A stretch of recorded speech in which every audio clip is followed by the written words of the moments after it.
कपड़े धोने वाली बहू। शादी के पहले से ही विभा को कपड़े धोने का बड़ा शौक था। कभी नल के नीचे तो कभी तालाब के पास। अरे मेरी नीली वाली लुंगी नहीं दिख रही है। विभा की अम्मा, कहाँ रखी है लुंगी? अरे वो तो विभा ने परसों ही धोकर रखी थी आपकी अलमारी में, देखो वहीं होगी। वो ना मैंने आज धो दी, मुझे लगा कि गंदी हो गई होगी। अरे कैसे गंदी हो गई थी? उसे तो मैंने पहना भी नहीं। हे भगवान, इस लड़की के कपड़े धोने की आदत से परेशान हो गया हूँ मैं। जितना तो घर में राशन नहीं आता, उससे कहीं ज्यादा डिटर्जेंट पाउडर का खर्चा है। इसकी शादी करवा दो, शादी जाए अपने घर में ही करे काम, फिर चाहे घर के कपड़े धोने हो या पूरे गांव के। हाँ ठीक बोल रही हो, देखता हूँ मैं कोई लड़का। वो दिन भी आ जाता है जब विभा को देखने लड़के वाले आ जाते हैं। लड़की मुझे अच्छी लगी।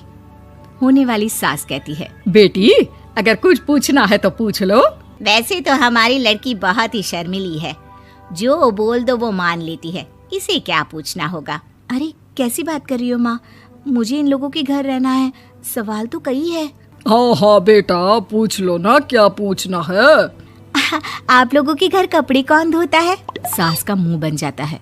देखो, अगर तुम ये कहना चाहती हो कि तुम्हें कपड़े धोने नहीं आते तो सुन लो, कपड़े मैं ही धोती हूँ, लेकिन तुम्हारे आ जाने के बाद मैं रुमाल तक नहीं धोऊंगी। अरे चुप रहना भाग्यवान, बहू बेचारी घर आई नहीं, उसे डराना शुरू कर दिया। वो क्या है ना बिटिया, अभी तक तो ये कल्लू की माँ ही धोती थी, लेकिन अब तुम्हारे पापा तो दहेज में वॉशिंग मशीन देंगे ही। तभी विभा की माँ बोल पड़ती है, सवाल भी पूछा तो क्या। वैसे भाई साहब, मशीन की तो फिर भी कपड़े धोने की कैपेसिटी होती है। मतलब जो बिटिया दे रहे हैं ना विभा, इसे कपड़े धोने का बहुत शौक है। ये आप लोगों के क्या, आस पड़ोस गांव मोहल्ले सबके कपड़े धो दे और उफ तक ना करे। बाहर देखा नहीं आपने कितने कपड़े सूख रहे हैं? सब हमारी बिटिया ने ही तो धोए हैं। बस भी करो ना माँ, शर्म आ रही इतनी तारीफ सुनकर। और तो और एक दाग निकाल कर दिखाओ तो मान जाऊं। हाँ अच्छा, माफ करना बेटा, मैंने गलत समझा। हमें तो रिश्ता बहुत पसंद है। और ऐसे जुड़ जाता है रिश्ता कपड़े धोने का शौक रखने वाली विभा का। उसकी शादी हो जाती है कोयला फैक्ट्री में काम करने वाले कल्लू के साथ। शादी के बाद अचानक विभा चिल्लाती हुई सास के पास आती है। सासू माँ, अरे सासू माँ कहाँ है आप? ये तो धोखा है, धोखा दिया आप लोगों ने मुझे। इसे ससुर के चक्कर के बारे में पता चल गया। अरे तो उसमें तुझे क्यों धोखा मिला है? अरे नल में पानी नहीं आता, कपड़े कैसे कब धुलेंगे? अच्छा, तू पानी नहीं आ रहा उसकी बात कर रही है। तो आपने क्या सोचा? कुछ नहीं। अच्छा, तेरी माँ ने कहा था कि कपड़े धोने का शौक है तुझे, याद आया मुझे। शौक बोलकर कपड़े धोने वाले मेरे जुनून को कम ना आके सासू माँ, कपड़ा धोना मेरा गुरूर है। तभी पति भी वहाँ आ जाता है। अभी मैंने इसे सनी देओल की फिल्म दिखाई है, उसी के डायलॉग मार रही है माँ। अच्छा सुन, साफ साफ बता रही हूँ, पानी सुबह 4 से 6 और शाम को 10 से 12 आता है, समझी? विभा टाइमिंग सुनकर हैरान हो जाती है। ये क्या भूतों का मोहल्ला है? सुबह 4 बजे उठकर कौन कपड़े धोता है? 4 बजे टंकी में पानी जाता है, फिर सारा दिन धोना ना, किसने मना किया?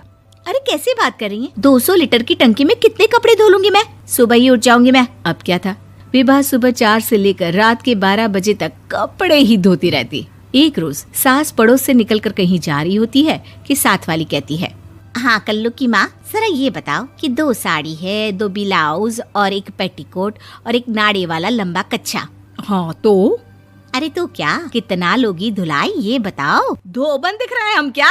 हमारे पति सरकारी नौकरी से अभी रिटायर हुए हैं और बेटा सुपरवाइजर है कोयला फैक्ट्री में। धोबन समझ रखा है हमें? हाय रे कल्लू की अम्मा, माफ कर दो, वो तो मोहल्ले में यही सब बता रहे थे कि तुमने बहू को कपड़ा धुलवाने के काम में लगा दिया है। सास को पड़ोसन की बात सुनकर गुस्सा आ जाता है। वो घर पहुंचती है जहां घर के बाहर ही इतने सारे कपड़े सूख रहे होते हैं जितने कि किसी धोबन के घर पर। अरे ओ कल्लू की दुल्हन, बाहर निकल।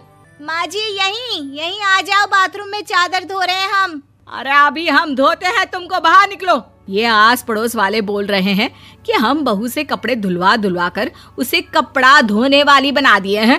अरे छोड़ो ना माँ जी, किन लोगों की बातों में आती हो?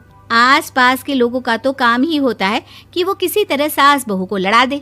बहू सारे घर के कपड़े धोती है, ये क्या कम है? बोलिए। सास को भी लग जाता है कि वो बहू का ये सनकीपन नहीं छुड़वा सकती, इससे अच्छा है कि खुद ही चुप हो जाए।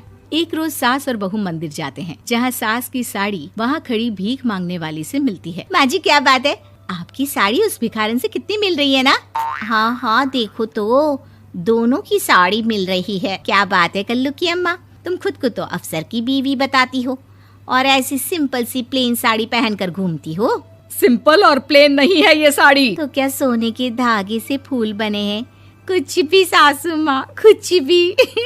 हाँ बने थे इस साड़ी में सोने के धागे से फूल। मेरे पति लेकर आए थे मद्रास से स्पेशली मेरे लिए 10,000 की। ताहे भाई साहब इस भिखारन के लिए भी सेम टू सेम साड़ी लेकर आए होंगे 10,000 की। सास उस वक्त तो कुछ नहीं कहती, लेकिन बहू के साथ घर आती है और अलमारी से एल्बम निकाल कर लाती है। ये साड़ी देख रही है, ये वही साड़ी है जिसे मैंने अभी पहना था। इस साड़ी में ये जो चमकदार फूल दिख रहे हैं ना, ये सोने के धागों से काटे गए हैं। लेकिन तू लोकल वॉशिंग मशीन ब्रश से घिस घिस कर सारे फूलों को निकाल कर साड़ी प्लेन कर दी। मुझे माफ कर दीजिए सासू माँ। और तो और, जब मैंने तुझे तेरी गलती के लिए कुछ नहीं कहा, लेकिन तूने तो सबके सामने मेरा मजाक ही बना दिया। क्यों? बहू को समझ में आ जाता है कि अब से उसका कपड़े धोना बंद।